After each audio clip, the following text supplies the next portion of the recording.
folks. You can show that. Hello. Good morning all. Ready to go? Yeah, hi. So, everyone, this is Emma.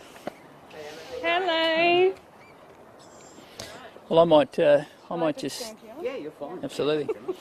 I'll start and then I'll hand over to Jarrod on another issue and then I'll introduce you to Emma. Everyone's good to go?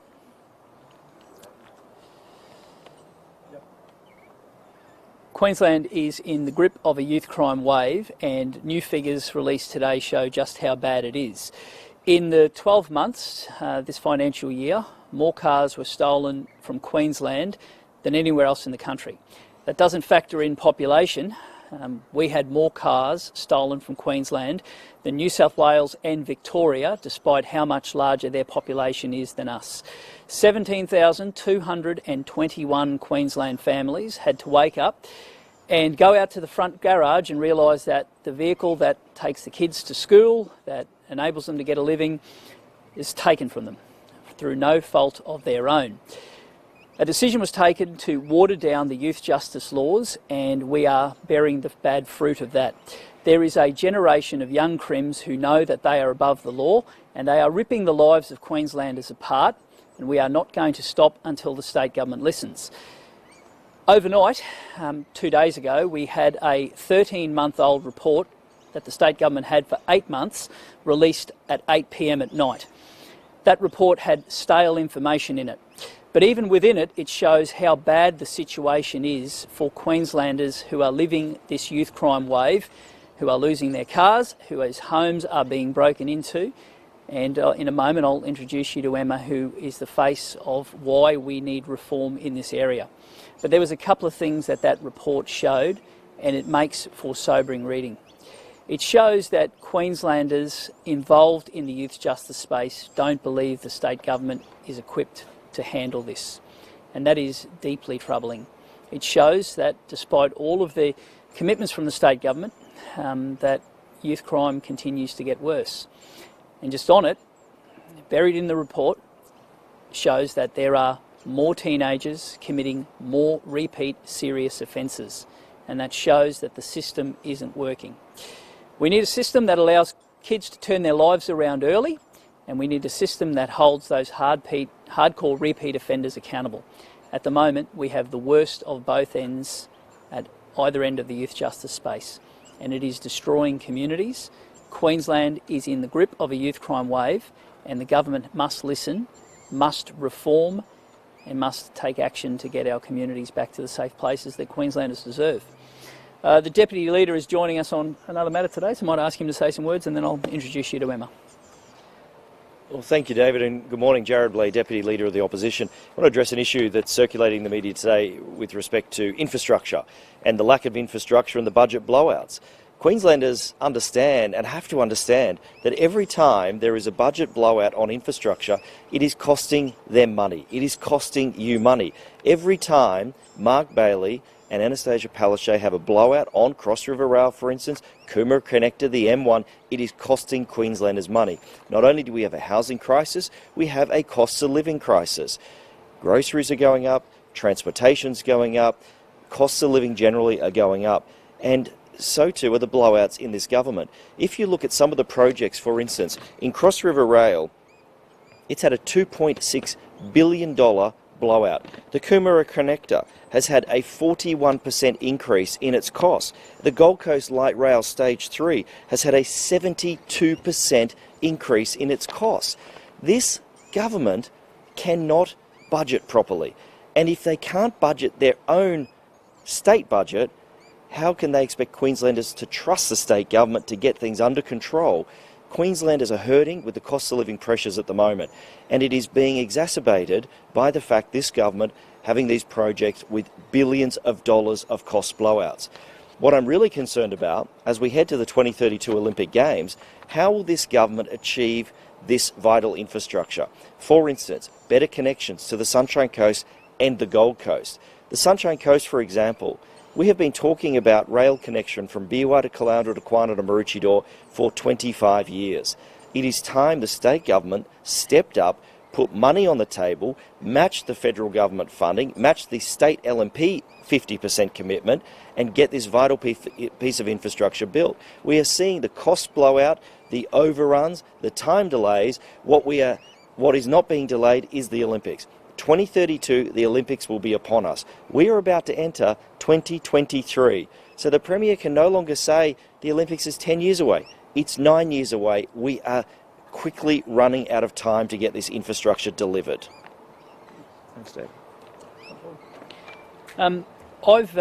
I've spoken and met with a lot of Queenslanders, and when it comes to youth crime, the story that Emma will tell you is a story of someone who's worked hard to provide for her and her family. And to have it taken away in the manner it was by a group of young teenagers shows everything that is wrong. And we're doing this for people like Emma. And I'd really love you to tell your story, and I thank you very much for your bravery. Thank you. Well, I don't know if I'll be as articulate as that, but I'll do my very best. Before we start, do you mind spelling your surname? Sure. It's Wills. Wills, yes. Yep. So what do you want to know? Well, tell us about the situation. Tell us about what your vehicle was. Well, how it happened, and I guess it's the first time I'd bought a new car. I bought it 8 years ago. I had a bit of a plan with that car in that I would take care of it and that it would eventually become my son's 18th birthday present. 2 days prior to his 18th birthday, we were due to depart on a holiday for his birthday where I would tell him that I had gifted him the car, and when we went to leave for the holiday, the car wasn't here, so it had been stolen. I guess it was a bit of shock to start with, but I think more so after seeing the footage and seeing that these kids were 16 and under. One of them looked like he was about 8. They were really young kids and brazen. They broke my front door, they entered my house, they took my car keys, and they took the car. And the car has since been recovered and is completely destroyed. It will most likely be written off. But I guess it's hard to articulate, but I don't have a lot by way to give to my son as far as money goes. This was my way of giving him a leg up, and it had been planned for a long time, and I don't know that these kids or these people that are doing these sorts of things really understand that it's not just a car, and it wasn't just a car to me. It was my first new car, and it was always going to be my son's first car. So I guess it's a bit wider reaching than just it's a car and it's covered by insurance. Yes, it is, but it was also, I guess, taken away from us unfairly. I don't know that I'm sure we can get another vehicle and that's going to all be fixed and is fine, but it's more that, it was an 8-year plan and everyone knew about it except him, and it's, disappointing to say the least. My mum was travelling from Melbourne. She was already mid-air when we found out the car wasn't here. Her wheelchair was in the boot, so there was no one to meet her at the airport or collect her, and these kids had a great time in my car. They've completely destroyed it. It's full of lots of other people's stolen goods. It's completely damaged. They've smashed the front of it, damaged every panel. It's most likely beyond repair. So I guess that's the crux of it, I guess. So. Do you know if those kids got caught? Yes, they did get caught, and I believe that 3 of the 4 have been charged, but the CIB did say that they're protected under the juvenile justice laws, so there's not a lot I'll know about what happened to them or what the outcomes are of them getting caught, but he did allude that not to expect too much, that there's probably not a lot that will happen as a result of this. Yeah, something we hear a lot from people in your position is that they didn't realise the problem was so bad until it happens to them, and then they start, getting online on some of the Facebook groups, and they see the full scale of the problem. Would you say that's true, and what have you learned? Yes, definitely. Beautiful nature. Yeah. Lovely Helensvale.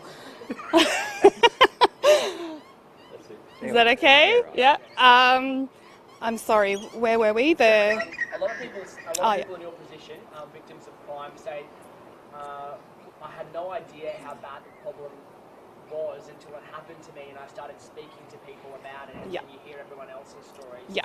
Is that the experience that you've had, and what have you learned since it happened to Definitely. I didn't know it was as bad as it was, and I definitely didn't know that these crimes were being committed by such young people. I didn't know that the age was so young and that it's happening so much. I thought that it was perhaps an exception to the rule, but even the company that recovered my car said that this happens 3 or 4 times a day. It's really common for them, and I had no idea that was the case at all. So I guess as a result of it, I'm a lot more vigilant, and I'm not going to leave my keys as close to the front door as I have in the past, but I guess it just makes everything a little bit more, it gives it all a bit of a different feel. This is a pretty residential area, it's sunny Queensland, you wouldn't expect to feel unsafe. I didn't realise that that would ever have to be something I'd consider. What do you think of the youth justice system? Oh, it's a hard one. I think that there doesn't seem to be much fear of it. The kids just don't seem to be scared of the legal system at all, which is, I presume, why they are so brazen to break into someone's home and take keys and then take a vehicle. I mean, I couldn't imagine doing that. I couldn't have imagined doing that when I was 13, but perhaps it is that there just isn't strong enough laws to deter that sort of behaviour.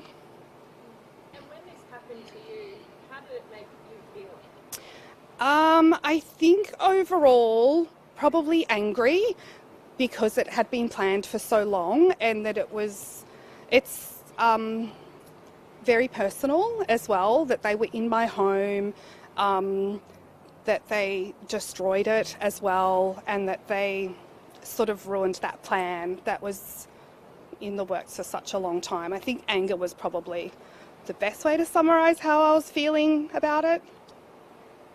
The government talks pretty tough on youth crime. They've introduced some changes to the laws that were supposed to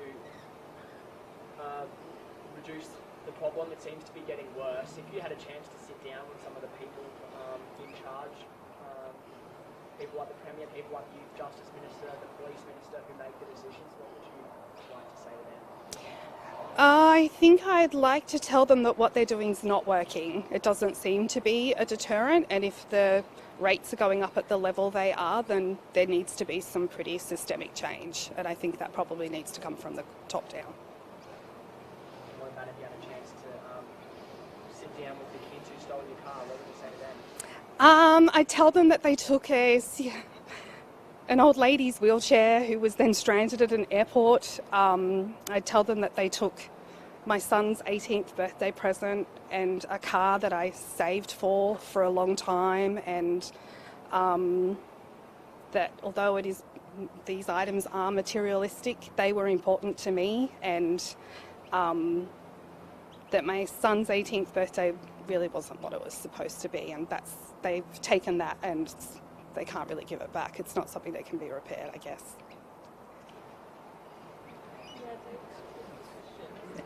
Go for it. Thanks. Do you think this is a government issue, or do you think this is a policing issue? Oh, look, don't blame the police and don't blame the courts. They are the resources are set by the government and the laws are set by the government. And in the end, a decision was taken to water down the laws, and all of the tough talk doesn't change the situation for people like Emma. And we are dealing with a generation of young crims who know that they're bigger than the law.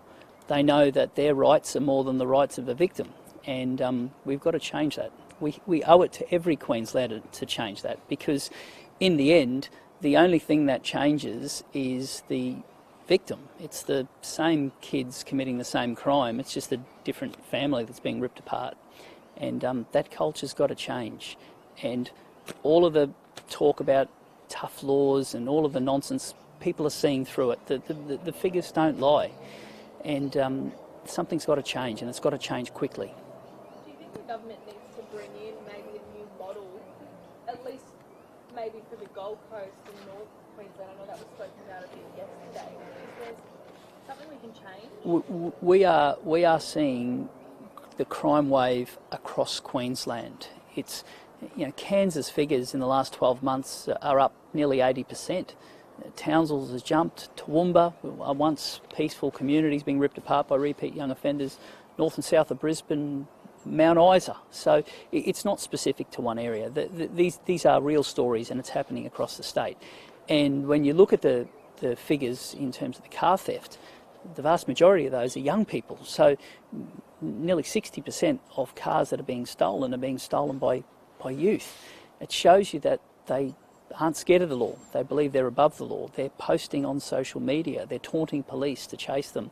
We've got a generation of young crims who know that the laws were watered down 7 years ago, and as a result they feel empowered and they feel that their rights are more than the rights of the victim. And that culture must change. It has to. And Queenslanders are demanding it. Now, our solution is consequences for action, to make sure that breach of bail is an offence, to be able to stop the young offender before they steal another car and break into another home. Now, we'll work with the government on all manner of things if they're willing to sit down. But this report shows that $3.8 million was spent to fit 3 GPS trackers, and for the Minister to say that, well, the reason why GPS trackers aren't being fitted is because people are staying behind bars. Well, who stole Emma's car? It just defies belief. The report then goes on to say that more teenagers are committing more serious crimes on the repeat offender category. So it just doesn't make sense. There is a generation of repeat young offenders who know their way around the law. And until the laws change, until there's more blue uniforms on the beat with stronger laws and a system that helps kids turn their life around early, but clamps down on those hardcore repeat offenders, you're going to have the revolving door of the youth justice system going round and round, destroying Queensland families. That statistic, the 17,000 stolen cars, is that all stolen cars? Yeah. Or is that just by juveniles? No, that's all cars. Okay. That's all. And So what proportion do you think juveniles count? it's about 60%, and those figures compare apples with apples across the country. So to have the fact that New South Wales, with such a large population, have had nearly half as many vehicles stolen, that shows you everything you need to know. Western Australia's a third. We're more than Victoria, despite our population. So it shows you that something is broken, and it shows that there are consequences for this. I've spoken with young tradies who have gone out in the morning to earn a living, and the car's not there, and then they have the rigmarole with insurance about having to get a replacement vehicle, and they lose their opportunity to make a living. And then you hear a story like this, where somebody has worked their tail off to be able to provide something for their family, and were on their way to collect a family member to celebrate a milestone. You don't get those things back. And we're not going to give up on this until there is a system in place that protects as many Queenslanders as possible. Because right now, it feels a lot like the rights of the victim run a distant second to the rights of the perpetrator. And that figure again, is that for the offences of unlawful use of motor vehicle? Correct. Financial year. Of the recommendations, are there any that stand out to you and that should be a priority? Well, I've addressed two just now that I think are quite serious, but I'll make this point. The data in this report is 13 months old, and the government's had it for 8 months. So Emma's situation isn't counted in this report. The vast majority of the 17,000 Queenslanders who have stolen a motor vehicle, the vast majority of those have occurred since this report. The report's stale, and so too is the desire of this government to do something about it. And we're going to continue to pursue this. We have to.